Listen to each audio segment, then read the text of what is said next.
Hi friends, welcome back to my channel all in one Ujwala. ఈరోజు నేను మీకు కరివేపాకు పల్లి చట్నీ ఎలా చేయాలో చూపిస్తాను. ముందుగా మన ఛానల్ని సబ్స్క్రైబ్ చేసుకోండి. చాలామంది పిల్లలు కరివేపాకు మనం కూరలో వేయంగానే తీసి పక్కన పెడతా ఉంటారు కదండి. ఇలా ట్రై చేయండి, కరివేపాకు వాళ్ళే తింటారు. ముందుగా గ్యాస్ పైన బాండి పెట్టుకొని అందులో కొన్ని పల్లీలు వేసుకొని మన కారానికి తగ్గట్టు పచ్చిమిర్చి వేసుకోండి. ఈ రెండింటిని కొంచెం ఫ్రై చేయండి. అవి కొంచెం ఫ్రై అయిన తర్వాత దాంట్లో కొంచెం కరివేపాకు వేసుకోండి. కొంచెం ఎక్కువగానే వేసుకోండి కరివేపాకును కూడా బాగా ఫ్రై అవనివ్వాలండి. అస్సలు ఆయిల్ వేయొద్దు, ఇందులో ఆయిల్ వేయకుండానే ఫ్రై అవుతుంది. చూడండి, ఫ్రై అయింది కరివేపాకు. దీంట్లో కొంచెం జీలకర్ర వేసుకోండి.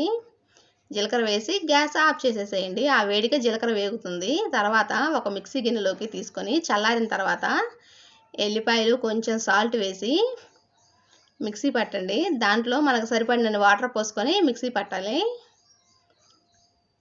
చూడండి, మిక్సీ పట్టుకున్న తర్వాత దాన్ని మనకి ఇష్టమైతే పోపు పెట్టుకోవచ్చు, లేకుంటే లేదండి. పోపులోకి తాలింపు గింజలు, కరివేపాకు, ఎండుమిర్చి వేసాను. టేస్ట్ అయితే సూపర్గా ఉంటుంది, చాలా త్వరగా అయిపోతుంది.